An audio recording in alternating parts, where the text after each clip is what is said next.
Are you ready to partay, Henry? Oh, I'm ready to partay, Gus. Are you ready to partay, Lexi? I'm ready to partay. Are you ready to partay, Gus? I'm ready to partay, Lexi. Welcome to Spongebob Boys. Ah, you. Jesus Christ, Gus. This is a family show. Keep it clean. This is not a family show. This is a show for nobody. This is Spongebob Boys, and you're not ready. None of us are, really.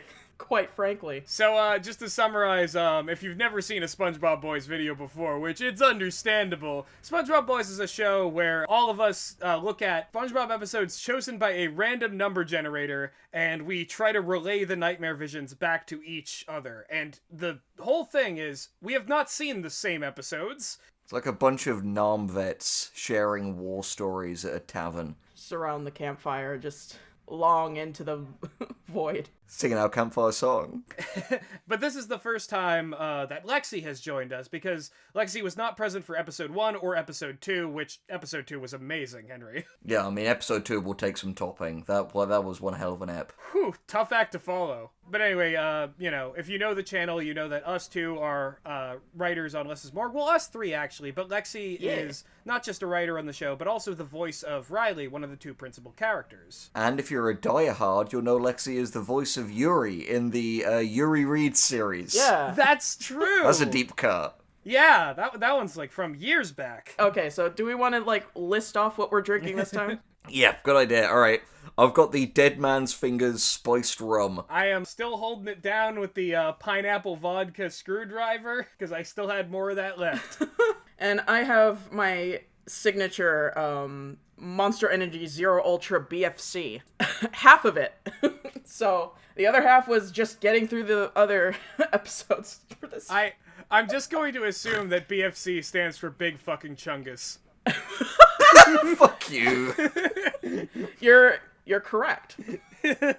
There we go. They took out the can and realized Chungus was the way to go. Chungus is always the way to go. So, to start today's episode off, there is one SpongeBob episode that hasn't been started with a random number generator, but Lexi thought she would bring it to us today. Yeah, this is the gift of the new blood for the SpongeBob Boys. Well, really, it's a gift for Gus, because of the three of us, he's the only one who has not seen this episode. It also breaks convention because it's from season 6 and not anything past season 7. It was the grim omen of the horrors to come.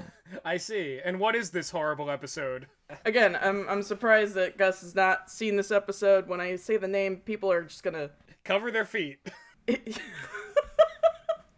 Yes. Okay. So it's House Fancy.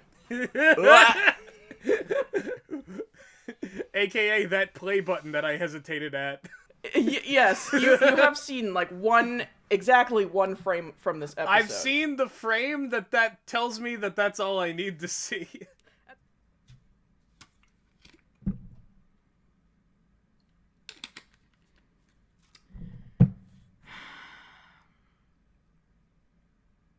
House Fancy. House Fancy. Are you ready? Because I'm not.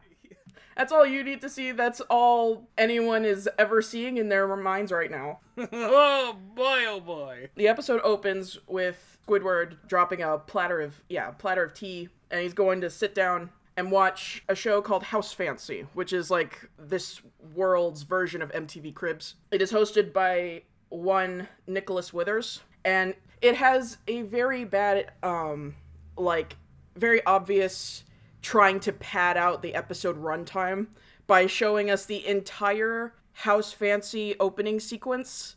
Oh, no. Which is just 3D shapes flying around to, this weird, fiddle music.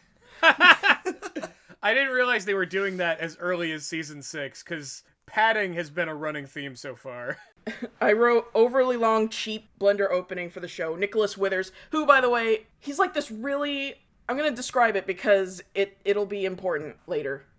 He's this orange fish. He's got, a clean blonde haircut. And he's got, these weird, not emphasized, but like they went through the trouble of drawing the smile lines on this guy. So he looks like a weird human face fish. Oh no. He looks like a guy with a fish body. And he looks like something from like that LSD computer game. Like, I'm Googling just for my own benefit, but keep going. yes, okay. I guess we can... Oh, fuck!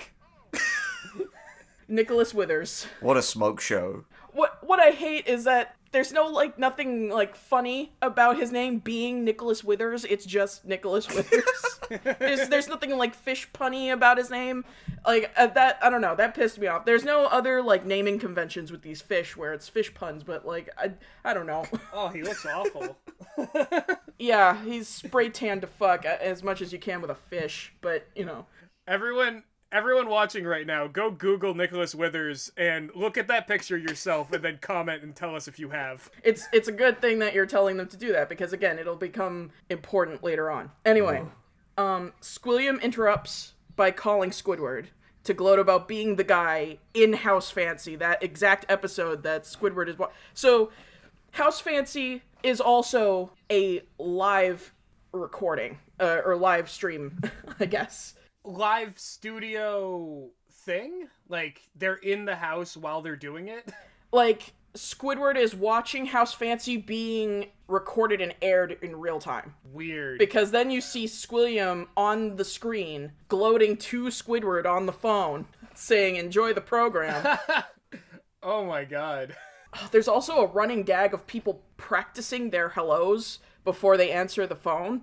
It's weird. That is weird. That does sound like modern SpongeBob, but like throw it at the wall, see if it sticks. Yeah, like just weird, foregoing the rule of three, kind of like trying to do a running gag of like just isms that these fish are doing. People. I have to say, Gus, that I recorded my reaction first, and then I took notes. So I had to watch this twice. So some of my notes are also not in order. Oh no. Yes. I have been to this specific part of hell 3 times in my entire life. Ugh. So oh no. And it seems like you've lost your map. by round 3 I knew where I was going at least. Ugh. So Squidward, answers the phone, Squilliam's gloating. He answers the phone with like, "This isn't Squilliam Fancy, son. My lifelong rival who I met in high school band class, is it?" No, very tasteful, reminder there.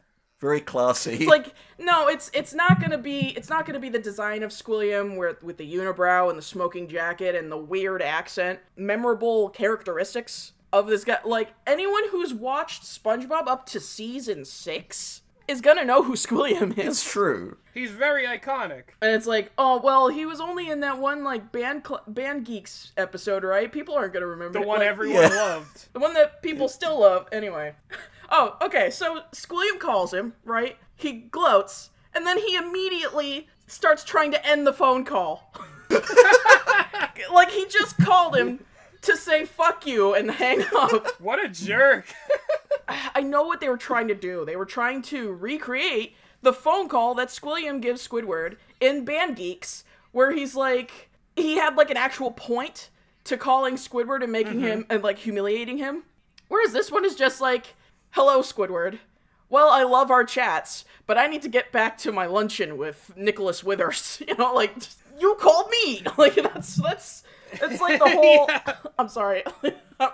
The more it's said, the more the name Nicholas Withers bothers me. Like you said, it's too normal. Nicholas Withers sounds like the front man of like just some like noise band. Absolutely. This is still only the first 3 minutes of the episode, by the way. Oh my god. Beautiful. So Squid, like, when he realizes he's on that episode of House Fancy, he drops his teacup on the floor in slow-mo. Cut to Squidward on the couch. Like, you couldn't just have Squidward, like, zip to the couch. Like, they had to cut to him watching the rest of the episode. They had to go full usual suspects. So yeah, Squid watches in seething jealousy over Squilliam's obnoxiously wealthy-looking house, which it starts off with, like, here's my house. It looks exactly like Squidward's tiki head, and then it pans up, and it's more fanciness, and then just that extra fuck you at Squidward, it has, like, a little flag with Squilliam's face on it. Of course. Another note here says, weird running joke about gilded doorknobs. One is just mounted on the wall with no door attached to it. Nicholas is like bent over 90 degrees and centrally moaning over touching the doorknob. It's weird. It's a gilded doorknob. Absolutely magical. Absolutely important. It's killing me. It's killing me, man. But of course. No! What child even knows what a gilded doorknob is? Like, who is this joke for? I mean, I guess you could say the joke is like, well, kids don't know what gilded doorknobs are. They just hear golden gilded doorknob and just be like, oh, that's fancy. Like, kids didn't know what Beef Wellington was either, and so that's, the joke there is that it sounds almost like a name. Yeah, true. I guess the through line with the gilded doorknobs is that they head to the roof eventually, and I'll get to that. There's just a giant statue of Squilliam's unibrow made entirely out of gilded doorknobs, and that's the through line. That's where that was leading to. And it's never touched of on again. course. It's a Makes sense. It's a comedy gold, or should I say, gilded comedy. Comedy guild. Comedy's gilded doorknob. The funnies are behind this door. Trust us. No, you're not allowed No in. door. It's Fuck just you. a doorknob on the wall. Fuck you. Yeah. Okay, so Squilliam's favorite room in the house is his bath. You're probably wondering why there's so much emphasis on the Squilliam's house. I'll tell you why. It's padding. Yep, Yeah. makes sense. Oh my god. The actual meat of the episode doesn't actually come until, like, a good 5 minutes into the episode. In an 11-minute episode. So we're basically treated to an entire in-universe episode of House Fancy. Almost entirely, and you'll know why. Phone rings again. Of course, it's like a garden phone, and it's like Squidward's nose, or like, the squid nose that they all have. And that's the other, like, the other through line with practicing your hellos before you answer the phone. Nicholas Withers does it for some reason. Like, he's a TV personality. He still coaches himself through hellos, but yes. It's all padding. Always has been. Oops, all padding. Oh no. Yeah, so Squidward interrupts the show calling them and just lying about his house being fancier. If this episode is just going to be a clone of Band Geeks, at least Squidward trying to offset Squilliam's wealth with wealth that he himself doesn't have is consistent. Yeah, though I will say that in the episode where Squilliam eats at the Krusty Krab, like after Squidward turns it into a fancy restaurant, we don't spend 5 minutes in Squilliam's restaurant before the episode can begin. Exactly. So, oh, okay. So important to note. After Squidward is like, my house is fancier than Squilliam's, Nicholas Withers says, "All right, well, we'll arrive there in 2 hours." I want you to keep that in mind going forward. They'll be there in 2 hours. Oh my god. 2 hours. Squid's freaking out. They make a joke about him not having time to do his hair. And Amazing. yeah, just, Squid finally realizes the spilt tea on his carpet, which it looks like tiled wood. So it's like, okay, I'll buy carpet, whatever. So there's also broken porcelain on the floor. Squid is just, I'll put this chair over this spill. Relatable. Oh my god. I do like how they just were like, fuck it, we're not drawing a carpet. We're not. Don't even ask We that don't of have time us. for this. Even just for like this one scene where, like, again, you've seen other interior shots of Squidward. You've never seen a couch. You've never seen his television. Hell, his television isn't even the one that he got from the Imagination episode. Oh yeah. It's just a regular, like, we'll put bamboo on either side of these corners and just, it's TV. It's box TV. Sure enough. Okay, so he moves the chair, but the chair was already hiding, like, a hole in the drywall kind of deal. I can believe Squidward being a Kyle and just punching holes into his drywall. Anyway. I mean, I have a poster that covers up a hole in my drywall, so... But to be fair, Gus, that's because you've spent the last 20 years trying to escape Shawshank Prison. So you need that poster there. And somehow I was able to get my entire cell out with me, and I still live in it. Just in a different Bold of you location. to assume that's not Moe's hole. Oh the no! mohole. I mean, the mohole. I don't think he lives in there, but then again, I don't know how that man lives. Whatever the opposite of a glory hole is. Ah! The inglorious hole. Sorry. Anyway, Lexi, back to you. The inglorious pit. For an inglorious hole. bastard. Oh god. So then he tries to hide the hole behind a painting that's also on the wall nearby. And then he notices that the painting has left like a fade border on the wallpaper. So he freaks out. The clock chimes at 2:48. When does a clock ever chime at a time that isn't the actual hour? Oh, That's Anyway. a good point. But this is our first shot of the clock, by the way. We're starting at 2:48. They'll be here in 2 hours. 2:48. What a weird number to like be like, exactly 2 hours from now. Yeah, at exactly 4:48. Okay, so we're well into where this episode is going, with Squidward catching SpongeBob peeping in on him through the window. Jacking it, presumably. Why would you say You're gonna this? hate saying that in a minute, because they have this exchange. How long have you been spying on me? What day is it today? Fucking Oh hell. no. Yes. That's weird. And, Squidward threatens to call the police again. Because that's where we are with how creepy SpongeBob has gotten. Modern up until SpongeBob's this point. so creepy. That's too He is so that's creepy. too much. So the clock chimes again. Okay, so that classic every 12 minutes chime. So from 2:48 to 3 o'clock, Squidward and SpongeBob were having this conversation. I didn't realize you could put like a snooze alarm on a fucking cuckoo clock. Yeah.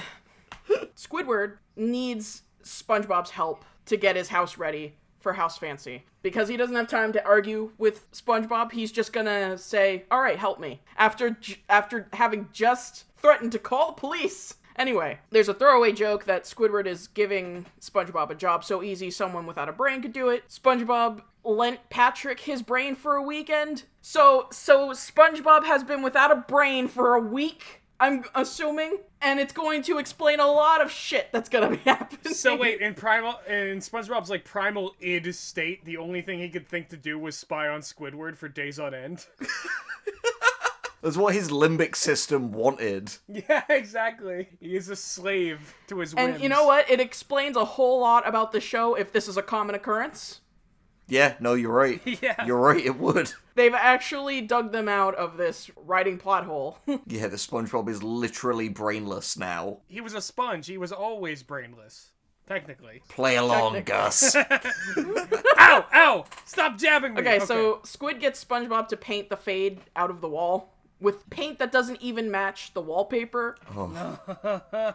He does his thing. He jumps into the paint can. He absorbs it. You know, that's like a classic sponge gag. He is a sponge. He is a sponge. And you just hear like squelching paint noises in the other room. Squid's just like, what's that noise? He comes in. He says the line, "Skin me alive and drench me in boiling oil. What have you done to my living room?"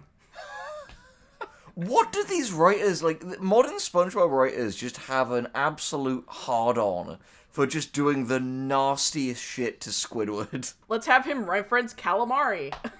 Like, Let's please have that happen. We can't animate it, but please. Put it into the minds of the viewer. Fan artists, come on. I need this. Do it! oh my god. Inflation artist, please. Fun fact, in the French version, Squidward's name is Carlos de Calamar. That's an amazing name. I love that. I do. I really do. In Bob l'Éponge. So I have to wonder if that joke Yeah. translates well, or if this even Exactly. aired in France. Who knows? I don't Did know. it even? Who knows? The entire room is drenched in blue paint. Like, drenched in it. Not just, like, covered in blue paint. It is drenched. This becomes important. You know, they're having a back and forth. You were supposed to just get the fade in the wall. SpongeBob says, it all looked kind of faded. Then we get a cut of Squidward hissing at SpongeBob with a scrunched nose and sharpened teeth, and it's never brought up again. Well, I mean, you know, when you really think about it, squids and cats have like 1% DNA apart in differentiation, so.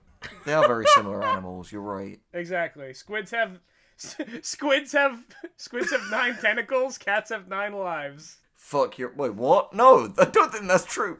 Fuck it. Sorry, you were saying, Lexi? Sorry, wait, no, they have a total of...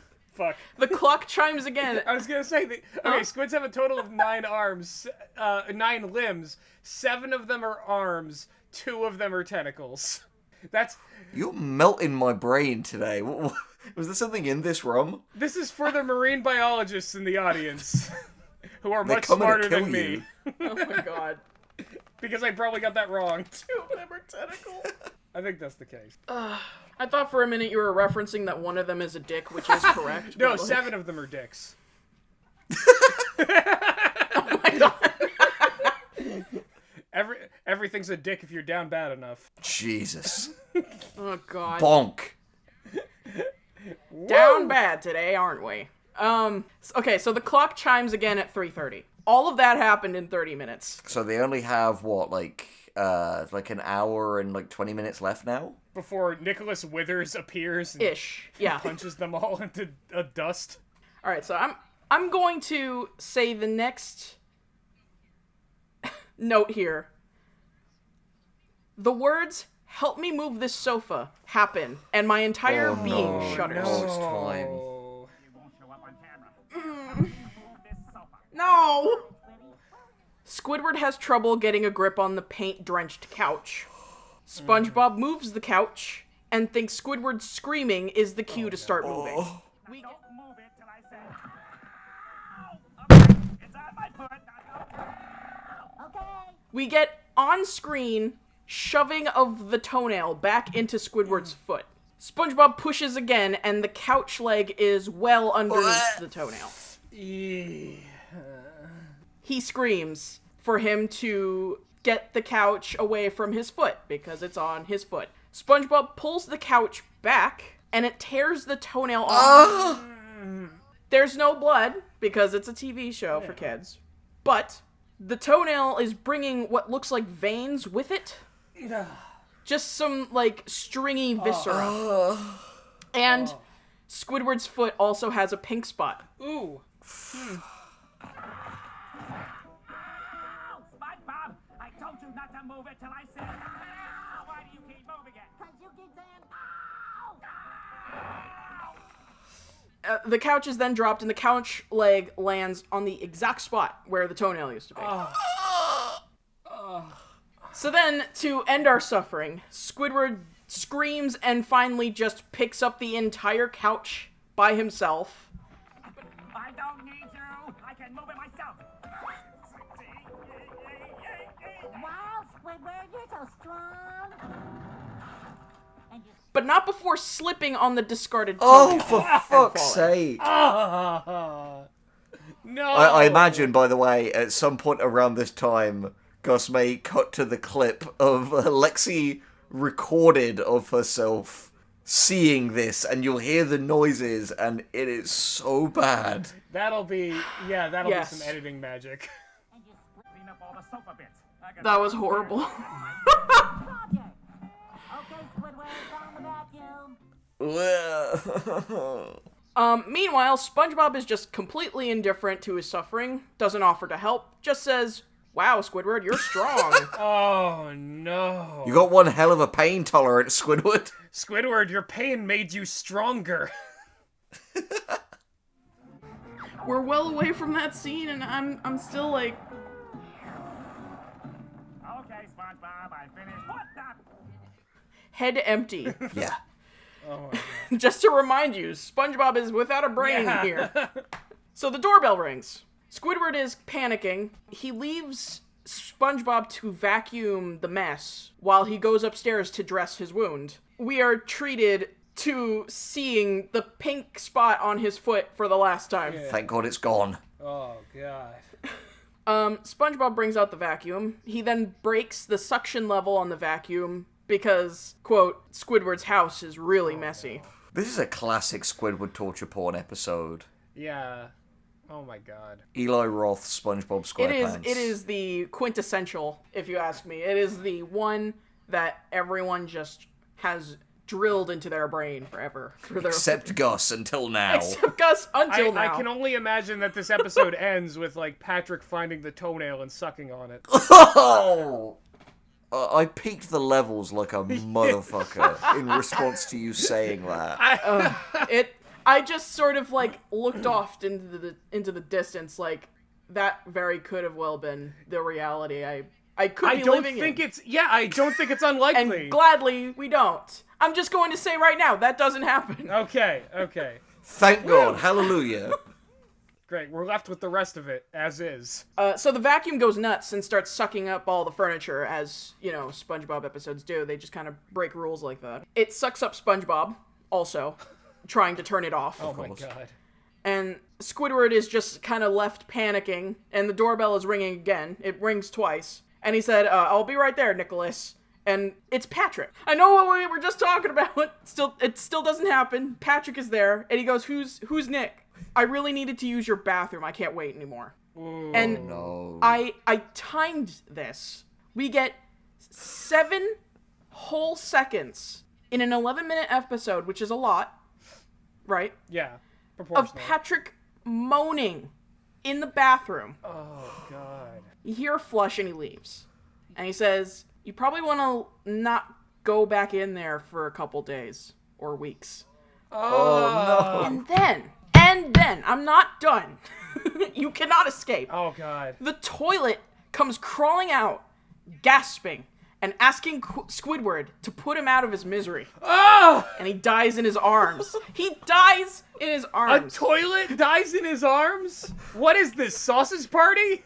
After Patrick shits in his mouth of this, like, sentient toilet Patrick being. has canonically shat somebody to death. Let that sink in, viewer.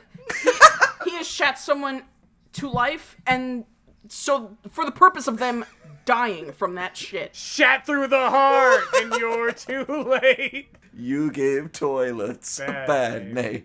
Alright, Where's so what Nick? happens next? Where's Nick Withers? Yeah, please, Nick, come and save us. Oh, he's not here yet. Pat comes back to drop off SpongeBob's brain, and it gets sucked into the vacuum. Of course. Yeah, so that's not? that's that through line. Okay. It overloads the vacuum, and it and the house both explode. Of course. Squid's house is reduced to rubble. Nicholas Withers arrives with Squilliam. And, you know, they do like that classic, like... Well, Squiddy, I'm waiting. No, because Nicholas is like... He thinks it's an avant-garde architectural design. Oh. Squidward's rubbled house. And he decides right there, live on Squilliam's episode, that Squidward's house deserves a full hour uninterrupted episode of House Fancy. Oh my God. And Squilliam starts Which crying. will play in my nightmares. So, like... This is another one of an example of, like, modern SpongeBob is like, art is a bunch of stupid buffoonery. It's all hot air. I guess so, yeah. Yeah. just, you know, shit's like... It. What's funny is that they've explicitly painted the rubble to look like art house, like like an MC Escher's sort of deal. Like, Oh, so it was just incredibly lucky that it all arranged in that I guess, way. yeah. But I guess the joke is still that, like, it's rubble. It must be avant-garde, like, art house, literal. Art house, yeah. Art house. Squilliam is crying. SpongeBob is still an oblivious idiot and says, "Oh, don't worry, Squilliam. I'm friends with a real expert in house design. His name's Squidward. You might know him." And the episode closes with Squilliam just wailing in tears. I'll admit, that's a pretty good joke. That's a pretty good joke to end it on. is. Exactly. Like, Squilliam is hateable enough that, like, anytime he takes a loss, you're like, yes, that's good. Yeah, so there's a little teeny tiny bit of a redemption from this episode just because Squidward does win. Yeah. He just had to lose a toenail for it. And his entire house, come to think of it. And his entire house. But he's lost his house before. Oh, yeah. It's exactly. fine. Yeah, whatever. Fair. So it goes filler, torture, tiny moments of respite in, like, the last 60 seconds of the episode. Yeah, I gotta say, though, considering the Squilliam episodes are, like, some of the greatest and most memorable episodes of the show as a whole, it's really kind of disappointing that House Fancy isn't one of them. Yeah. Because, like, The first Squilliam episode, obviously Band Geeks, iconic, everyone loved the song, the jokes are incredible. Squilliam Returns, I would argue, has, like, some equally iconic scenes, like the whole, like, fine dining and breathing thing with the, you can't fire me, we're just a metaphor to personify the abstract concept of thought. One more crack like that and you're out of here. Please, I have a wife and kids. Yeah, that's one of the funniest episodes of SpongeBob in my And just the incredible joke about them thinking Mr. Krabs is an amazing cook who worked on the SS Gourmet. And he's like, no, I cleaned the bathrooms on the Gourmet. I was the chief cook on the SS Diarrhea. Like, Meg reminded me of that joke the other day, and that's fucking iconic. So yeah, it just... it's so good. So it just really sucks that, like, we go from famous to infamous. Everybody run, it's the appetizer. Yeah, I love that joke. At least we can say that all Squilliam episodes are memorable in some way. You're not wrong. You are not. I have nothing else to say. Like... How Gus has never seen this episode, I have no idea. But I'm happy to ruin more of his memory of SpongeBob for the sake of SpongeBob Boys. I guess that's why that show exists. I'm gonna bleach my eyeballs, and then I'm gonna have to watch this episode again so that I can take notes for when we discuss it. And I'll say it here just in case I don't mention it in the episode. But this episode aired 2008. It was the season 6 premiere episode. I've been sticking with this since I was 5 years old, you know? And, you know, I come home from school one day, pop in some new SpongeBob. I'm 14 years old, and this is what I see, is Squidward Stonehill getting ripped out by a couch foot, or whatever it's called.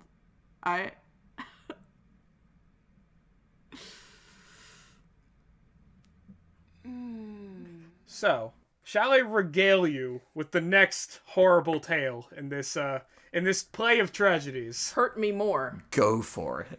Yeah. All right. Harder, daddy.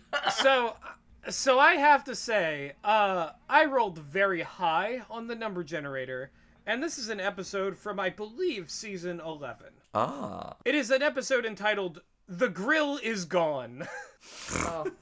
Another Krusty Krab episode. Yay. Woo! So the episode opens with the Krusty Krab just in a disgusting state of, like, horrible. There is, like, unknown substances all over the restaurant.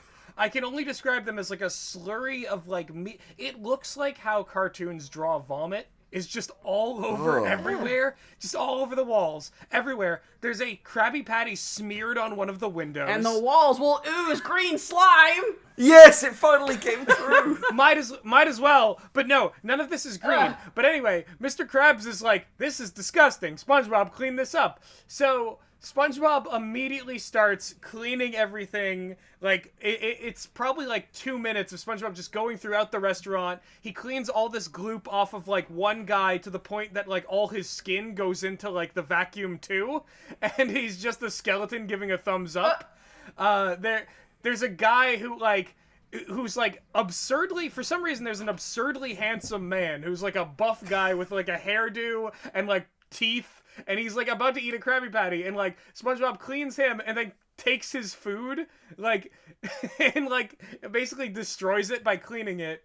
And he goes around the whole restaurant. He cleans the screen at one point, and he goes to the outside of the restaurant, which again, for some reason, the Krusty Krab and the sign and everything is all just covered in disgusting vomit. So it's more just filler again. Yep. So SpongeBob puts a hose into his body and starts shooting water at random intervals as he pirouettes around, like splashing water on everything, and he just ends up cleaning the entire restaurant. Amazing. So Mr. Krabs comes into the kitchen, and he's like, oh wow, everything looks beautiful, SpongeBob. SpongeBob sprays him in the face with water from the hose that's still in his back. Mr. Krabs rips it out, obviously, and he's like, all right, get back to the grill, SpongeBob. And, well, the grill is gone. Oh, no. The grill is not there. In the grill's place is the one dirty spot in the whole restaurant, because there's still, like, grease and broken pipes and stuff, because apparently SpongeBob ripped the grill out of the wall to let it, like, air dry outside. Okay. Of course, sure. So SpongeBob goes outside with Mr. Krabs, and Mr. Krabs is like, oh, where's the grill, SpongeBob? And SpongeBob is like leaning on air, and he's like, it's right here. The grill is right here. It clearly isn't. And SpongeBob seems to realize this an absurdly long like 30 seconds after he's like pretending the grill is there. He realizes that the grill is in fact not there, and then he hyperventilates and screams the grill is gone, like jumping back between the foreground and the background, like running around, screaming, shriveling up, and then expanding to absurd levels, shouting that the grill is gone. How annoying. This episode feels like it moves at a snail's pace. Like, what? The two things have happened. Two things in what feels like the first 5 minutes. Like, even House Fancy had more occur than this. But Henry, the grill is gone. The grill is gone. And SpongeBob is upset. Also head empty, probably. Yes, exactly. So he shouts, the expressions are like way over the top and everything, and Mr. Krabs is like, there's clearly a trail on the ground where the grill was pulled away. Like, go check that out. So SpongeBob eats the dirt in the trail, and he's like, oh, I can still taste the grease. It's this way, Mr. Krabs. Like, I'll sniff it out. And Mr. Krabs, this is actually a decent joke. Mr. Krabs says, SpongeBob, you can just use your eyes. And he says, good idea. And his eyes become legs, and he starts walking away on them. Yeah, that's a great joke. That feels like old SpongeBob to some extent. So Mr. Krabs and SpongeBob go over like a hill, and they go to like, you know, a totally like, oh, I've never seen this part of Bikini Bottom before. And guess what? They find the grill almost immediately. It is in a like abandoned garage, and it's being worked on by, as Mr. Krabs describes them, local like scoundrels, ragamuffins, and waifs. Huh.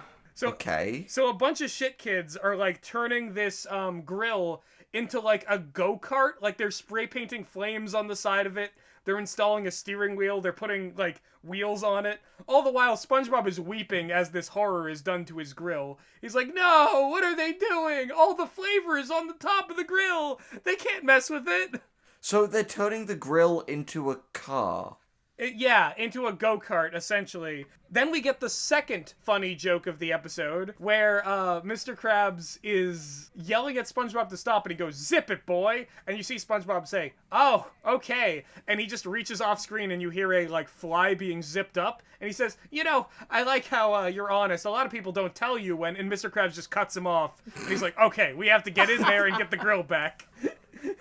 That's another good joke. This is like the worst part of this, because like there's like actual good things in some of these episodes, but it's buried in shit. Exactly. That's why I said before we began recording that, like, I think I won the lottery on this one, because there were 2 good jokes in it. The rest of the episode is not funny, but those 2 moments... Wait, there's a third funny joke, because Mr. Krabs... He's like, I'm gonna teach those kids what's for, because I'm an adult, they have to listen to me. And he, like, pulls up his belt and kind of puffs out his chest, and he gets, like, real, like, scrunched up and weird. And, like, I don't know how else to describe it. He's become very top-heavy. And he, like, waltzes into the garage, and he's like, hey, you! I'm an adult! Like, listen to me! And he comes in. Ultimately, these kids, who, of course, speak, like 1920s, like, I don't know, like street rats. They just, like, you know, they're like, yeah, whatever, old man, we ain't listening to you. And they humiliate him, and SpongeBob is like, okay, Mr. Krabs, I have something you don't have. I have the heart of a child. I can talk to these kids. No, you don't. And so... well, he actually peels off his skin and shows that he does, in fact, have a laughing heart of a child. Oh, God. I fucking knew it. It would either be that, or imagine if he reached into his pocket and, like, pulled out a jar. Heart of a child. It's like, I'll do this to them, too, if they defy me. I have the heart of a child, and soon I will have more. Yeah. I have the heart of at least 3 children.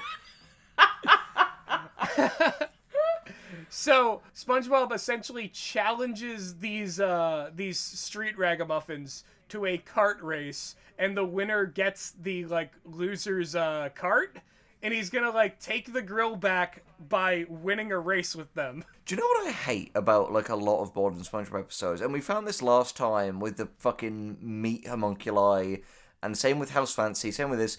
They take forever to get to what the episode is actually about. The House Fancy was really about Squidward needing to pretty up his house for these people coming over, but took so long to get to it. This is clearly about this conflict between them and the Ragamuffins and, like, the drag race. But they have just this incredibly, like, convoluted, like, filler shit with all this cleaning to, like, get to that. It's like, start your story at the start of your story. And if it doesn't start there straight away, rework it to get into the meat sooner. Not to bring up, like, other videos that you guys talk about, but, like, you know how, like, Has-Been Hotel's problem was that they had too much time, and so they were struggling to find shit to fill it with, and they ended up filling it up with too much and not giving enough time to anything else? This is the opposite problem, where they have the amount of time that should give you, like, a tighter script, because it's not overflowing with shit. But they are struggling to find shit to fill this 11 minutes with. And so they're filling an 11-minute episode with filler. And it's like, I think these ideas are not great if you have to find filler for an 11-minute episode. Exactly, it's a core, like, conceptual problem. I also gotta say, for an episode called The Grill Is Gone, the grill is, like, found almost immediately in a completely different conflict other than the grill being gone. So, SpongeBob takes a, like, actual boat, and, for some reason, he, like, is just like, yeah, I'm just gonna drive. Like, which I don't understand. But he takes a normal boat and he puts 2 tables from the Krusty Krab as the wheels of this boat. So it has, like, these big tricked out wheels, and then for some reason the cash register is, like, the dashboard. Okay. Sure, why the fuck not? Yeah, the Kid Gang and, like, Mr. Krabs and SpongeBob have, like, set up their, like, at the starting line of this race. They're at a place called Murder Hill for some reason, which, has a sign which has, like, a bunch of weapons jabbed into it, and arrows and axes and all that. I like that. That's quite a fun bit of, like, environmental design. Again, for some reason, this episode has a lot of passable elements. And then Plankton shows up. Oh, no. He doesn't need to be in every episode, guys. So Plankton shows up, and he's got his own, like basically, like, rocket, like, skate boot. And he's like, if I win, I'll get that cart. And then if there's even a little bit of Krabby Patty grease on that, I'll be able to synthesize the formula. Oh, God. But fortunately, as soon as the race starts, Mr. Krabs, like, flicks him, and he hits a rock, and his cart blows up. So he is killed instantly. Just the GTA wasted screen comes up. Yes. Ching. I mean, basically. So, the kart race begins, and they, you know, traverse a bunch of, like, crazy obstacles. I think there was, like, lava and pterodactyls at some point. They, go through, like, traffic in Bikini Bottom rush hour.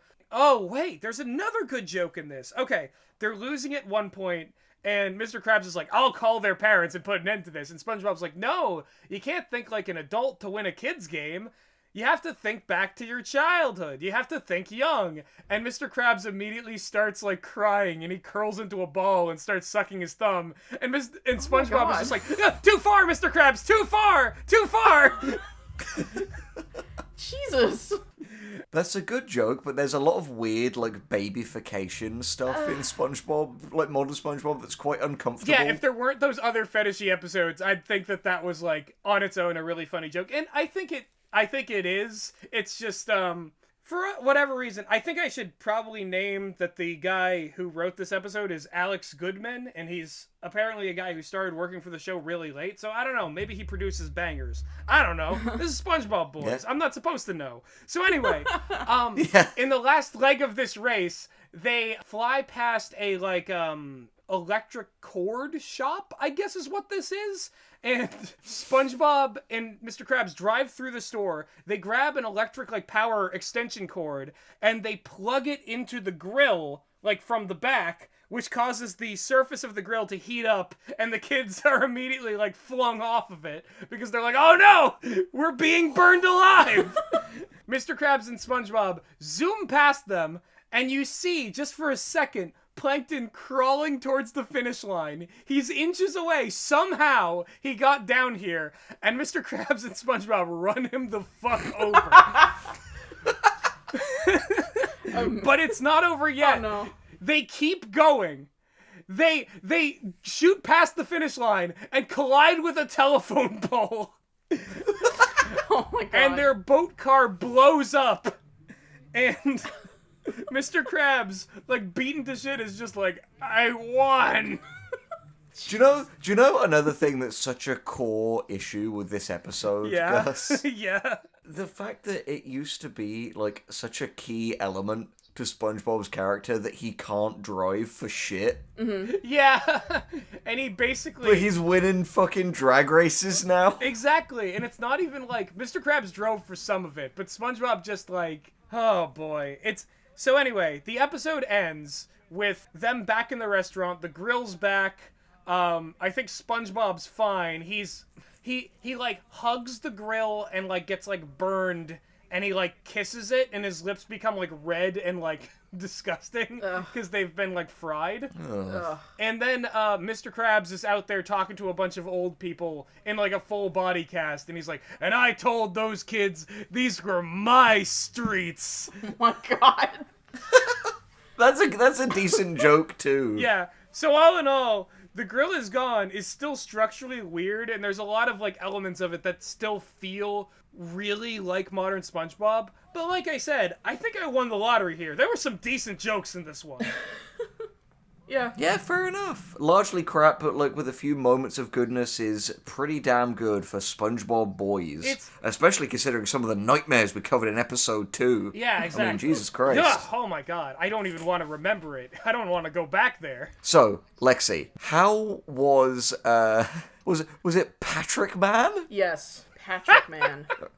What is that All right, title? tell us about Patrick Man. I was watching this. Legally acquired version that I watched included the OG, like the original like SpongeBob opening. Having come off of House Fancy, it was like a glimpse at a time where I was actually excited to watch this show. And let me guess, did they rip it away from you immediately when the episode started? So right away the episode opens with SpongeBob getting ready for work. He feeds Gary. He opens his door and we see a sad Patrick, and it's very odd the way he's drawn because they emphasize his like he's not like one of those weird like hyper-realistic paintings, but they have the shot that they decided to draw of him. They've outlined his moobs and some chest hair. Oh man. So it's one of those episodes. So they've tried to open up with Patrick looking like a sad, disgusting man. Oh man. Midlife crisis man. Exactly. SpongeBob asks why he's so sad. Patrick is immediately hostile, saying, yeah, well, you know what's sad? This, and he's pointing at SpongeBob's hat.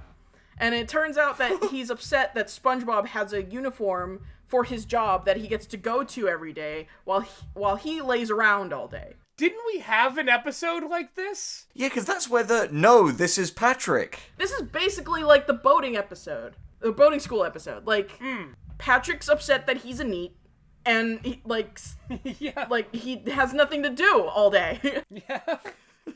So SpongeBob is like, well, you could have a job too. What would you want to do with your life? And it cuts to, again, like, this is a pretty good joke. They cut to Patrick going, and like that long string of it. And we get to see like one of those shots inside his head. It's just sand dunes blowing in the wind. Like a realistic shot of sand dunes. So I was like, all right, that's 1 point. 1 point for this episode. By the way, this is from season 9, I believe. Okay. So we're well. This is the one that was randomly chosen. So yeah, we get a good like head empty Patrick shot. Yeah, it's a joke that's kind of ruined by this weird pacing. So we're like rushing through. This is still within the first like 2 minutes. And like that's our first joke, and it's like it's really good, but the pacing is weird. Anyway, SpongeBob leaves for work, tells Patrick to think about what he wants to do for a job, and Patrick just kind of stands there mulling on the word think, and we see his head start to grotesquely swell, but it pops before it gets any worse. So there's that. At least. Oh god. It deflates, and Patrick just kind of opts to hang out in SpongeBob's house. He sits on the couch, and he flips on the TV, and it's so funny that I watched House Fancy before this, because Nicholas Withers is on the TV again. No! Wait, what? But he's playing... Yes, he's playing a spokesperson for an ad. He's a recurring character? Yeah, so my notes here say, oh my fucking god, it's the Nicholas Withers fish is here, but not voiced by the same guy. What? Oh my god. Because that was just a character design too good for them to use, like weird, uncanny laugh lines fish. Yeah. So it's great that if they did it, the audience has looked up a picture of Nicholas Withers, because that fish is back in this episode that was randomly picked for me. That's scary. Holy shit. You can't escape Nicholas Withers. You can't escape Nicholas Withers. And I guess House Fancy fell through, because now he's on an ad for, he's on a yacht with, like, 3 other female fish in the background sunbathing on a yacht. He's on an ad about, like, success. Like, I have this wonderful, like, I'm in my garage with my Lamborghini. I'll talk about knowledge. You know, that kind of... Oh, yeah, oh yeah, my yeah. god. Oh, that's such a pull. Patrick just flips away from it, because I guess the point was, like, success. And Patrick doesn't have success in his life. He doesn't have, like, a thing he wants to do with his life. So it cuts away to realistic footage of dolphins. And this ad is for... a Marine recruitment. So, yeah, joke Marine recruitment ad for the Marine Dolphins. Footage of real dolphins. That's quite funny. I'll give him that. It is. Like, this episode does have some zingers in it. And then finally, he flips it again, and finally we get to where this episode is actually going to lead to. And I was surprised... After having watched House Fancy and having heard The Grill Is Gone, with how much padding is put up, this one actually gets kind of to the meat of it pretty quickly, or at least alludes to where they're going. So we get an ad from Mermaid Man and Barnacle Boy having trapped Man Ray to join the junior crime fighters. Patrick shuts off the TV, and he laments that he doesn't know what he wants to do with his life. And it isn't until he steps on a... squeak toy looking doll of Mermaid Man that just kind of shouts his like trademark evil. Oh my god. And it finally clicks in Patrick's head, like, I want to be a superhero. And so my next note here is just, we're treated, ? To a costume montage that starts with Patrick yanking his underwear off and putting it over his shorts. Alright, well, one thing I need to say. Number one, Patrick has already been a superhero. He was the elastic waistband. Yeah. Exactly. In one of the Mermaid Man and Barnacle Boy things. And number two, I feel like whoever was the creative lead on this episode has a bit of a thing for Patrick. If we're getting his weirdly detailed titties and him ripping his clothes off and shit. Well, to be fair, his shorts were on, but he yanked his underwear off. You're right. Thank heavens for small mercies. Yeah, so, is this the episode where Patrick is just drawn as, Mr. Incredible, semi-muscular dad bod the entire time? Sort of. Because there's more of the montage is him putting shit on. He puts on oven mitts. He puts on a random belt that he finds with, like, a huge, like, belt buckle. Oh my god. And that's sort of, like, where that Mr. Incredible thing comes in, because all of his fat is, like, spilling out from around it. Jesus. Classy. He reaches into SpongeBob's freezer. He gets an enormous ice cream cone. He chomps on it, puts it on his head, and his eyeballs punch holes into it to make eye holes. God, and what I hate is they're stealing that joke from the one where SpongeBob becomes a hall monitor, because I believe when SpongeBob deputizes Patrick, he gives him an ice cream cone as a hat. Yep. Oh, yep, man. Yep. Exactly. Well, maybe it's a clever callback. You never know. Maybe. Yeah, maybe. But it's an enormous one that covers his face, and his eyeballs have to punch holes through it, Yeah. I guess. Of course. And so they couldn't just let it be that. Patrick also grabs a jar of peanut butter, dips his tongue in it, and then draws a P on his chest with it. Backwards, by by Oh, okay. So, They're just like, of course. we need a little bit So it's more a 9. grossness. They need more fluids. Yeah, exactly. yeah. Thankfully, nothing happens where it's like a hyper-realistic, hyper-detailed, like, painting of this. So we're spared that. At least it wasn't like him, like, shaving his chest hair into, like, a P. Oh, God. That, you know what? That would have been funnier. That's It true. would have been funnier, but then, like, whoever, like, storyboarded or had this idea in mind, they'd be like, yeah, it's really funny, right? Really funny. Yeah. Give me Like, 5 minutes. There's another.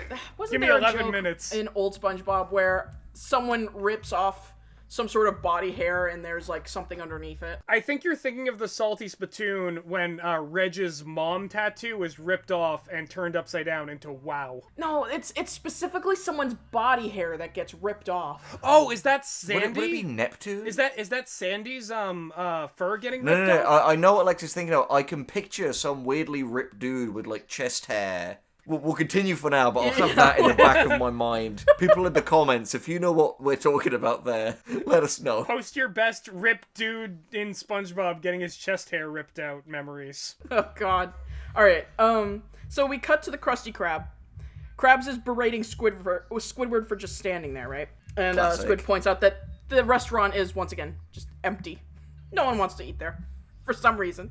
Patrick Man arrives, and you know Squidward and Mr. Krabs obviously know that that's just Patrick in an outfit, and they start making fun of him. SpongeBob comes out and just kind of joins the laughter without knowing why. Of course. So it's one of those, like, again, just mean-spirited, like, okay. Yeah. Yeah. And to make another, like, eerily congruent, like, connection between this and House Fancy, Oh. Patrick is there, gets made fun of, and leaves immediately. Of course. Right. Move it right along. But they I guess. save it with Patrick coming back and saying, "Can I get a Krabby Patty?" So it's like, okay, so there was a reason why he came there. They just didn't. They just wanted that scene of Squidward and Mr. Krabs laughing at him. Yeah. Yeah, again, it's just mean. Cruelty. Yeah, it's just mean-spirited, and they decided, like, oh, fuck, was there a reason why Patrick came there? Okay, yeah, well, get a Krabby Patty, whatever. We cut away again, after that scene, to a high school. I'm afraid already. Oh boy. We see two nerdy kids, like, leaving class, and they're talking to each other about how they both aced the test. And we see Patrick Man kind of, like, looking over the side of the end of the hallway, and he's, like, squinting at these kids. They look like they're about to go for a high five, and Patrick Man stands right in between them and gets, like, fucking clapped on either side of his head.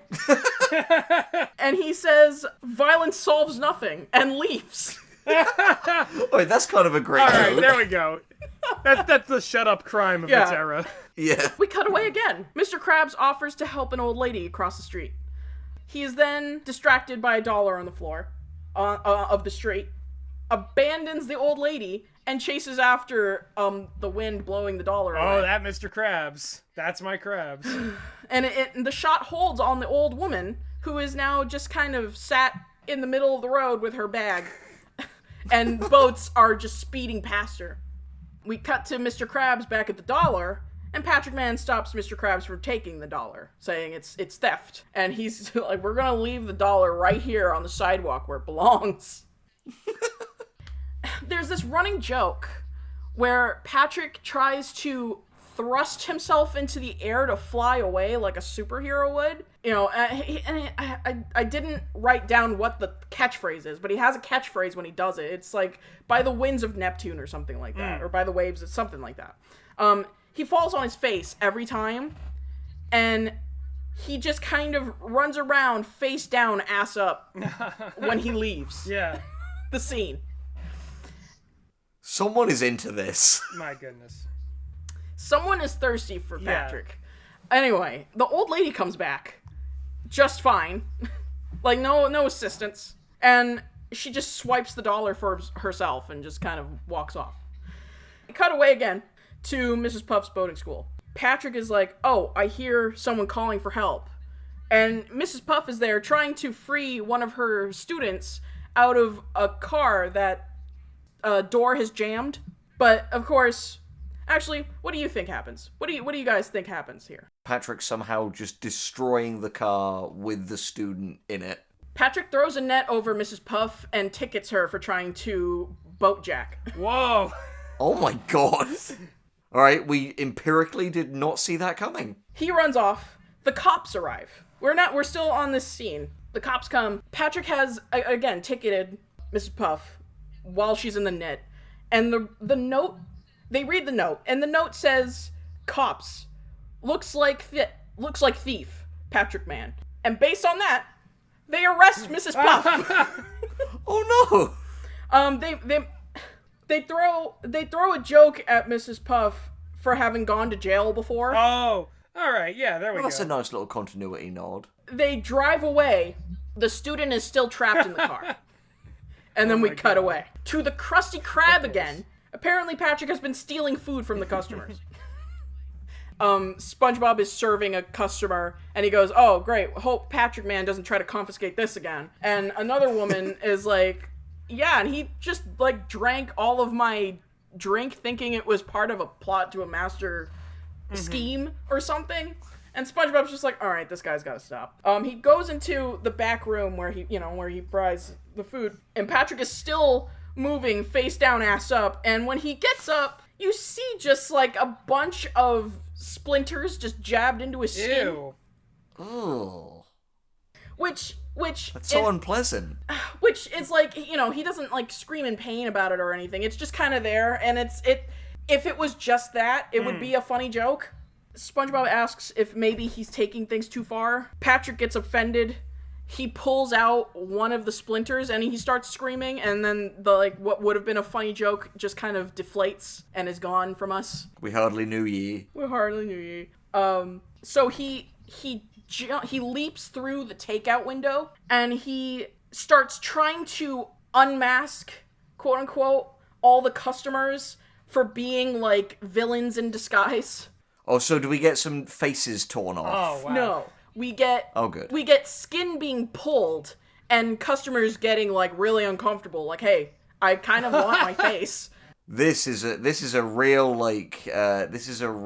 threat to all the skin theorists out there. This is on the precipice of answers we are not prepared to have. The old woman is at the restaurant too, and they bring back what you only now realize is a running joke, that this old woman is so old that she has to manually turn her head with her hands, because she does it a second. She did it first when she was talking to Mr. Krabs at the road.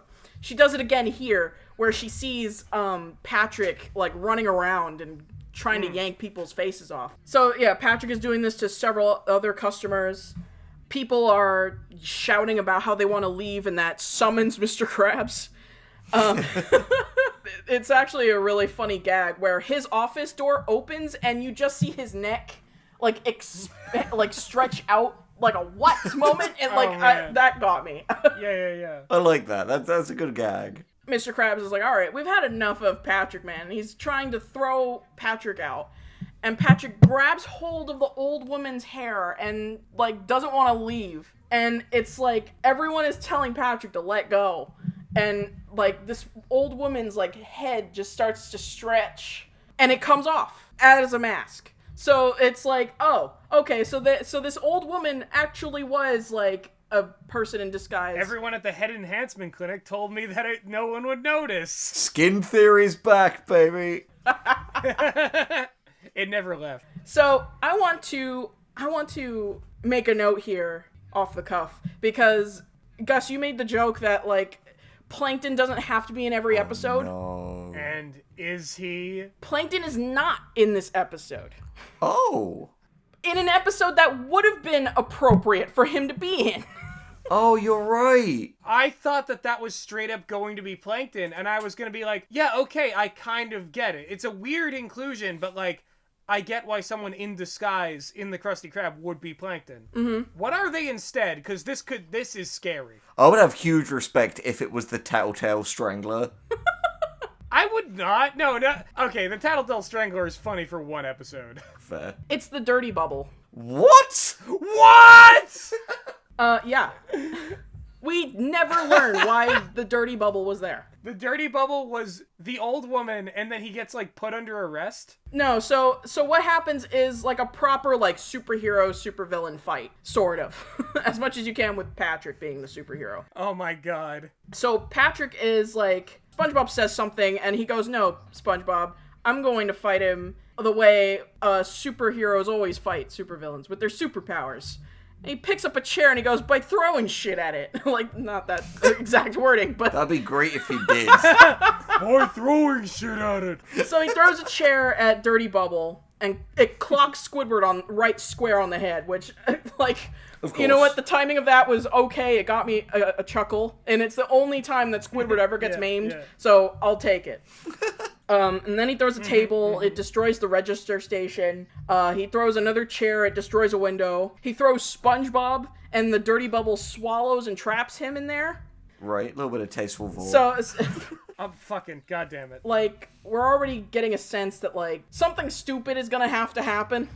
Of course, par for the course with Patrick. So then, what confuses me is that he actually does have some semblance of a superpower and uses it here. He lifts his arm, and his pit stink turns into a fist and tries to punch the Dirty Bubble, but Dirty Bubble just opens his mouth and it lands on SpongeBob inside instead. Oh my god. And we get this, we do get a funny shot of, like, SpongeBob being like, ugh. Like, ew. I gotta say, the Dirty Bubble seems like they're the more interesting choice than Plankton in this case, seeing what they did with it. Do you want to know how Dirty Bubble gets bested here? How? Go on. How?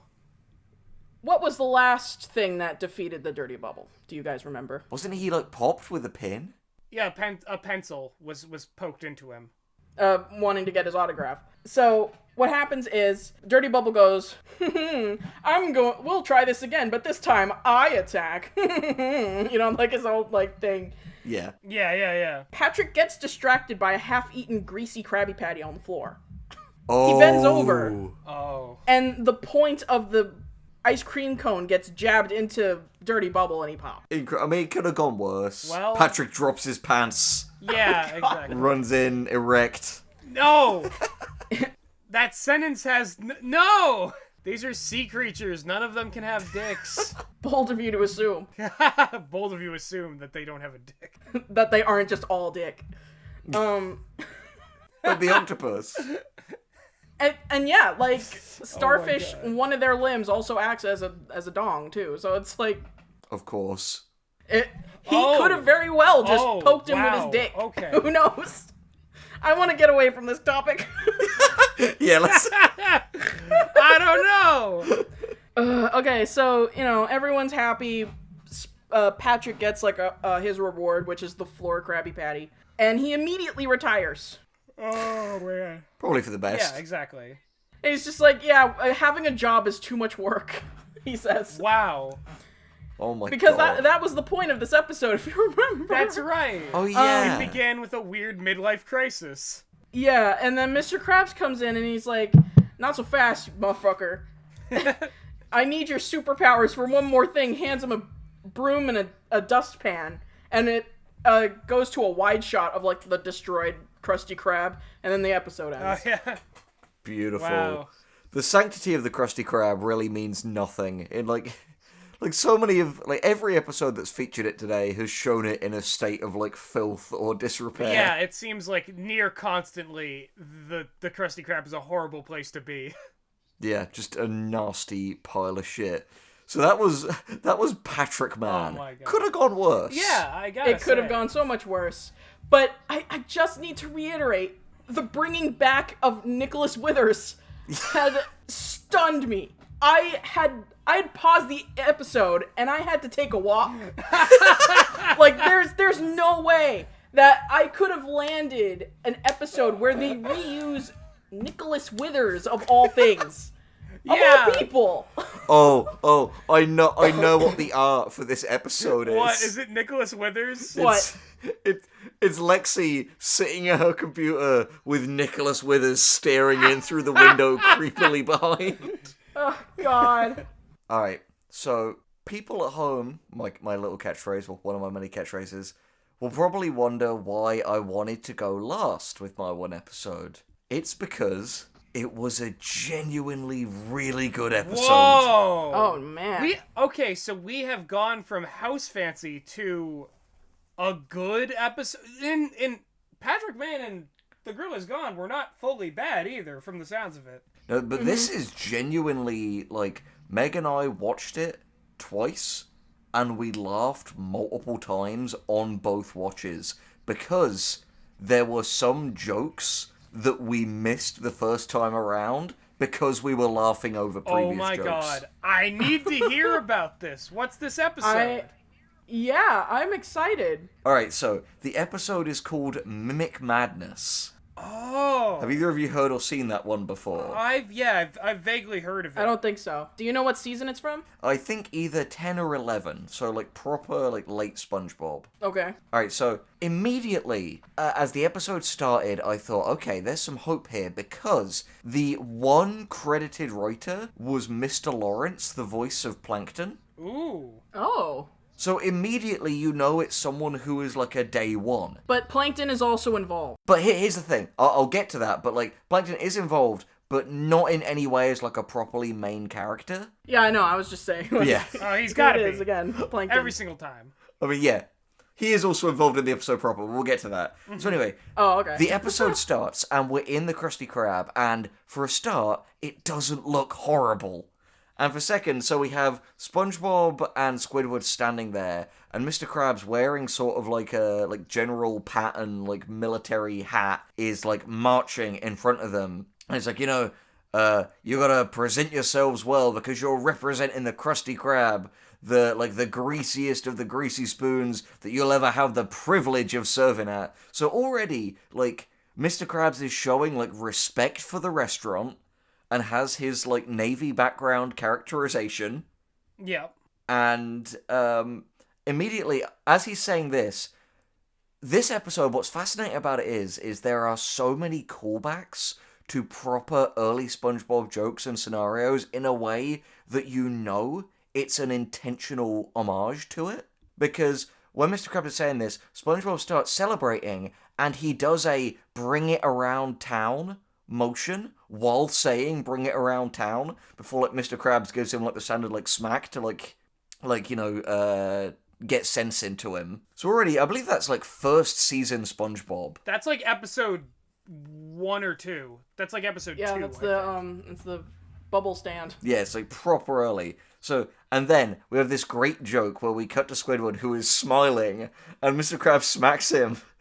And the, like, smiling mask he is wearing flies off and reveals he's asleep. Underneath, like, it's a really, like, well-executed visual gag. Then Mr. Krabs leaves, and Squidward turns to SpongeBob and, like, does kind of an impression of him, which makes SpongeBob laugh. And then Mr. Krabs appears and it's like, were you making fun of me? And Squidward is like, no, it was a tribute to you. It was an homage.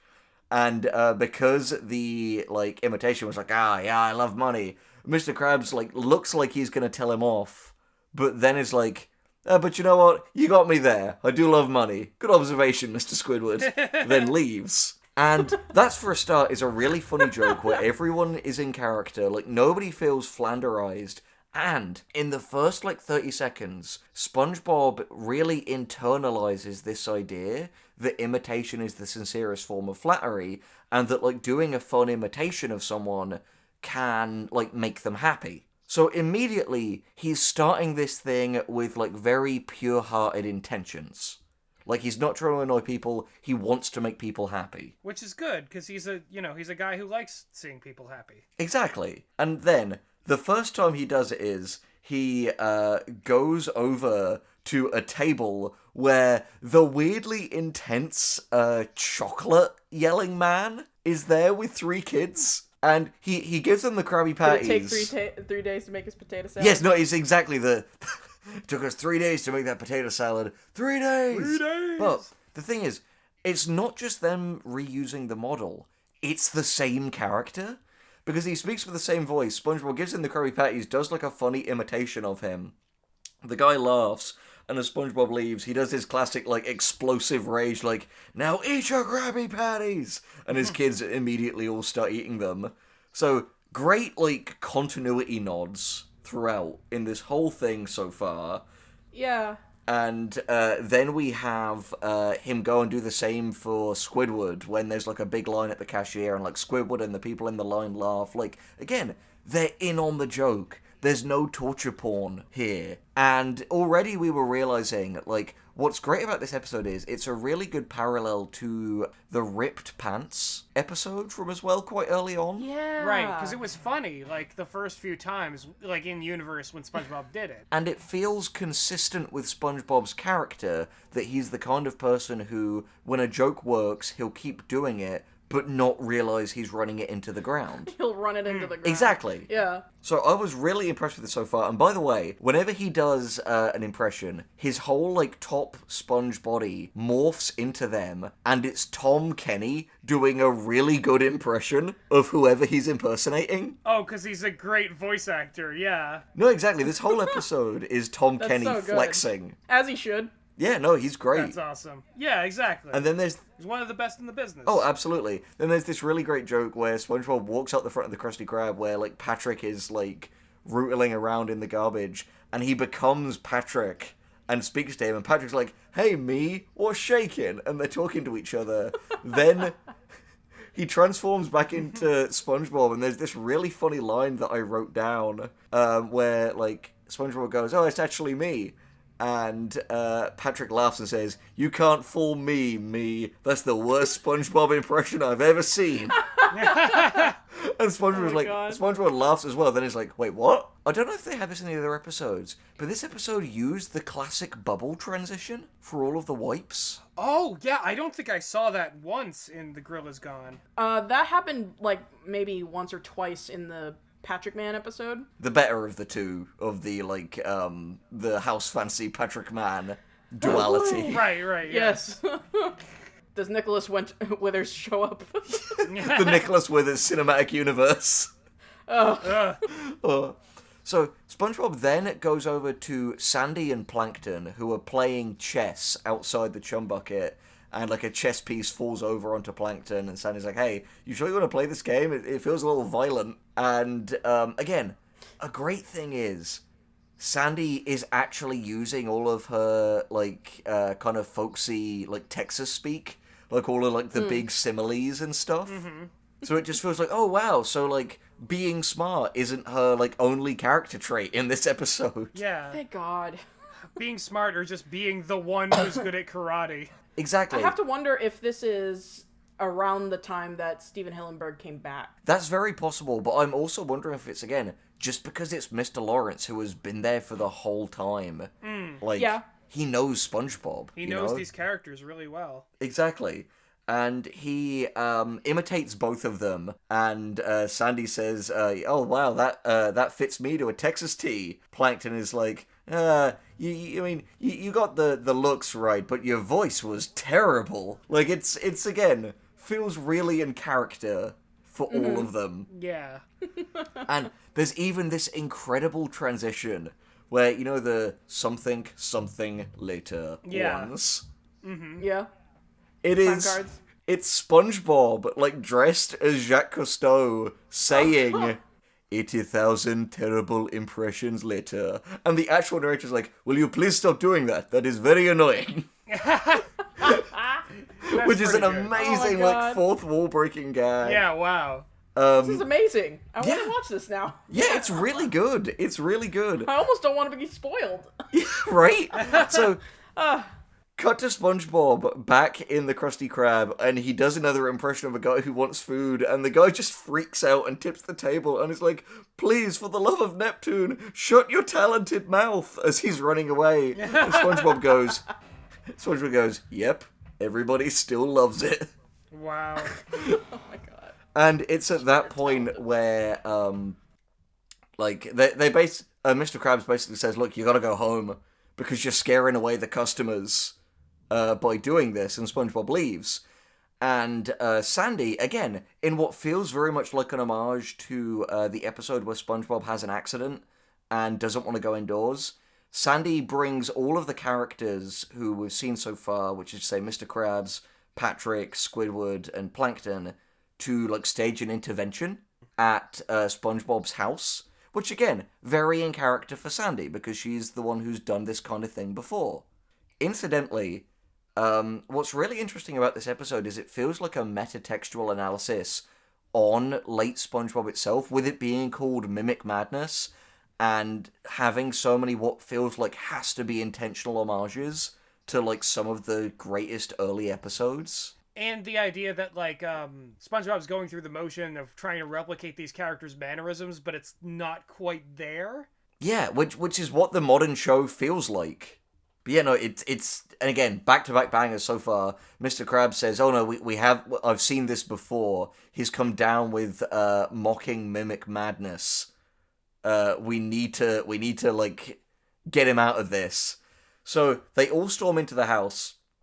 Wait, no, actually, before that happens, there's another really good joke, which is, again, some good Patrick characterization, which you very rarely see. Like, they're talking about holding this intervention, and Plankton goes, oh, I was going to vote that we just destroy him. And Squidward goes like, here, and Patrick grabs both of them and is like, don't you say that about my friend. Oh. Which, again, so rare to see Patrick actually being, like, a good, loyal friend. Yeah. Patrick is really funny in this episode because they go inside and SpongeBob does, like, another, like, weird shift. And Patrick just goes, why? In horror. It's a really funny reaction just because of Bill Fagerbake's performance. Yeah. But what happens is, all of them go in and SpongeBob, like, Cronenberg's, like, he looks like something from The Thing, but in a good way. God. He imitates all 5 at once. Whoa. So it's like his mouth, but, like, the 5 of their heads coming out like a hydra above it. Oh God. Whoa. And he literally just runs away because he's in this, like, real identity crisis. Amazingly, after that, we get to SpongeBob, who has, like, isolated himself in a cave, because he's genuinely forgotten who he is, and he sings, like, a song about, like, this feeling of, like, having an identity crisis and, like, losing himself. Which, again, feels very much like it's a commentary on the show itself at this point. Yeah, but also it sounds horrifying. I'm sure, like, actually watching it was like, I don't know. It sounds horrifying to watch. it sounds really strange. Like, it does sound like the typical, like, kind of thing that would happen in modern SpongeBob, but, like, I don't know. So the references that you've been talking about, like, it seems like there is some charm to this. Oh no, there's a huge amount of charm, because the thing is, it's all in the execution. Like, it's not grotesque, it's cartoony. Yeah, so I was saying, like, I think the way you're describing it is making me think, like, this is, like, again, you use Cronenberg, so I'm just thinking, like, Right. It's the appetizer, but SpongeBob and 5 heads. Yeah. Yeah, definitely not that. I think I missold it there. But again, we have another 2 really good, during the song, really good continuity nods, where SpongeBob turns into another 2 of, like, the incidental background fish, which is Clementine, who he name drops, and then Fred, who is the my leg guy. Oh, yeah. who incidentally I believe is also played by Mr. Lawrence, so it would make sense that he, remembers that. Oh man, yeah.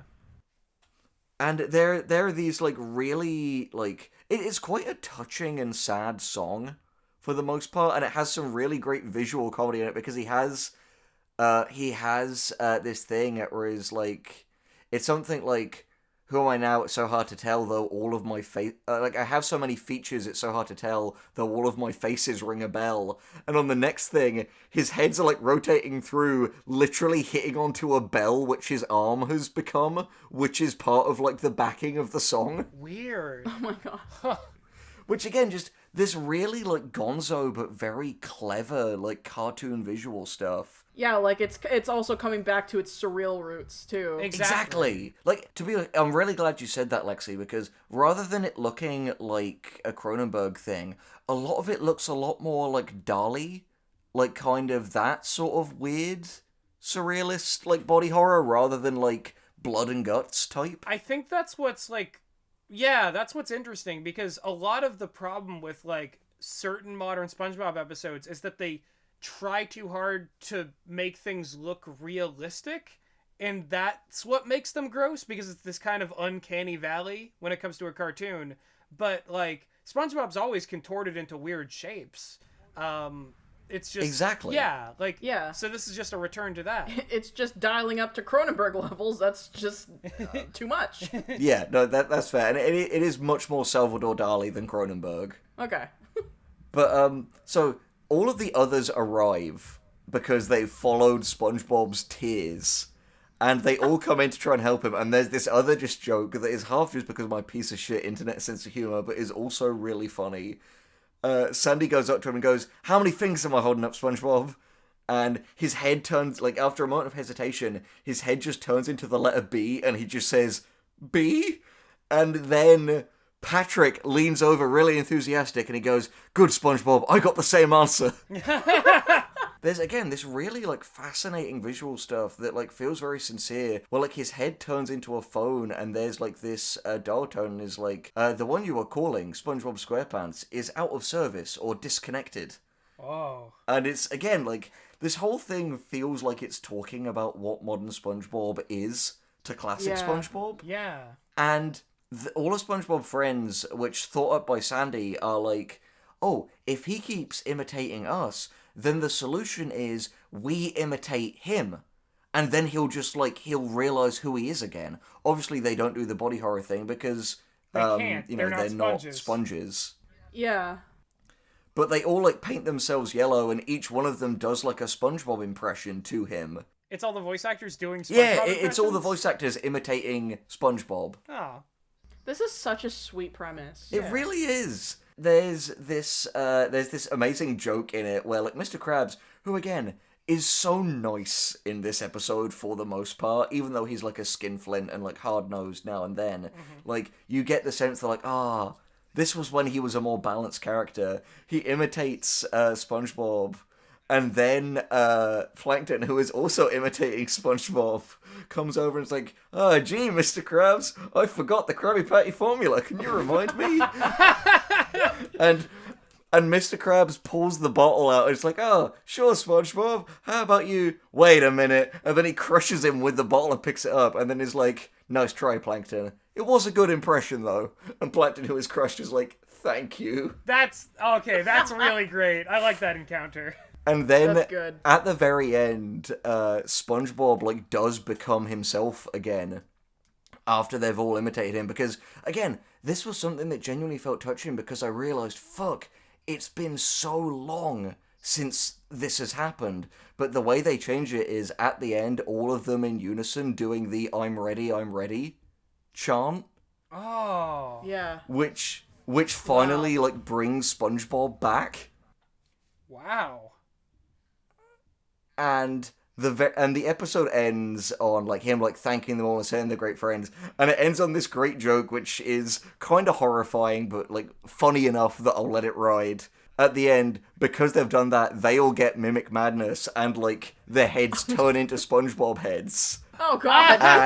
And Squidward, whose head is turned into SpongeBob heads, there is a tiny Squidward behind the eye, like bashing on it and being like, "Let me out!" Oh in a no! kind of like get out He sunken got get out place. in.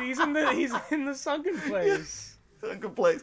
And Oh, then God. the episode ends. That was Mimic Madness. Wow. Oh god. Okay. Yeah, that's a strange one, but at the same time, the way you've described it, it makes it sound like, okay, maybe anything can happen in this show that everything has happened in. Yeah. Yeah. Like occasionally they'll hit a home run. Yeah, and that is, I would describe that as like, yeah, obviously it's not going to be quite as iconic as the episodes that we grew up with, but like, it's really funny. As Lexi said, it's a really like sweet premise ultimately, because like, no one's really a villain here. SpongeBob is misguided and gets in too deep and forgets who he is, and then just all of his like friends, who is basically the entire like properly principal cast of the show, band together, all with like hilarious consistent characterization, and help him out. Well, I hope that Mr. Lawrence has written more episodes, because like from the sounds of it, it's like,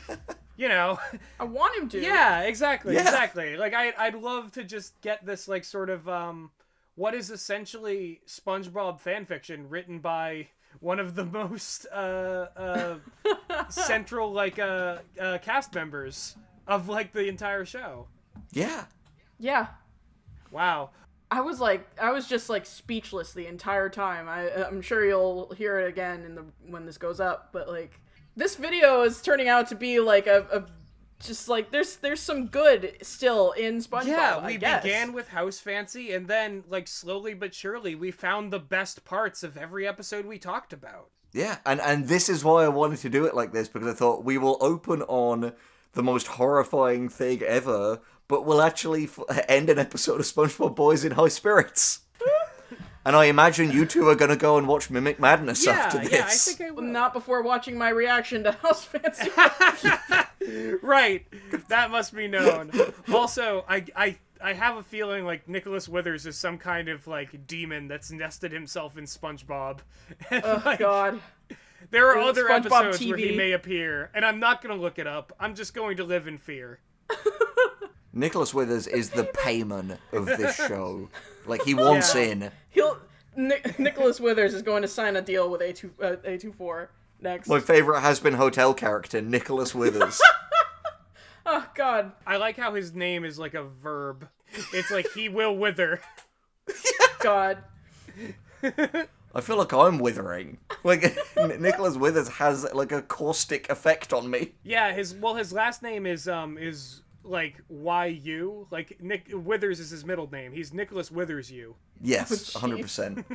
Yeah. Jesus Christ. So, before we wrap this up, so Lexi, how did you enjoy being on SpongeBob Boys? I opened us up with Ready to Die. I have found more will to live. Yes! Yes. Funny enough. If any message can be taken from this, folks watching this, it's keep living, if only to spite Nicholas Withers. Yeah. Well, we'd be happy to have you on again, Lexi. This has been SpongeBob Boys, and as always, you are not ready. Are you seeking the answers to life and death's big questions? Do you like monsters, people, and especially monster people? Have you ever wanted to listen to a discussion podcast where there's a non-zero chance that the guest of the week may be devoured by the host? Well, that sounds an awful lot like Less is More, the horror comedy podcast where a ghost and ghoul talk about stuff. Check out our official website for more information, and don't forget to subscribe to the Dire Gentleman channel for fun videos featuring the writers and voice actors of the Crepes Collective. Until next time, I'll be seeing you in the future.